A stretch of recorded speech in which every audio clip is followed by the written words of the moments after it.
Siempre me han llamado la atención los barcos y lo que más curiosidad me da es ver estos grandes aparatos con tanta carga y no se hunden. Otra de las preguntas que me hacía es cómo hacen para extraer la carga cuando no usan contenedores. Pues tuve el privilegio de viajar a Boston y ver en uno de los muelles a este carguero que está lleno de arena y se la están extrayendo para ponerla en el lugar donde se va a usar.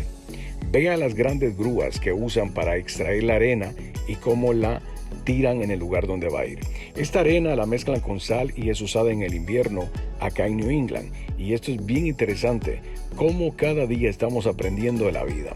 Así que cada vez que vea algo, aprenda de ello. Bendiciones, amigos.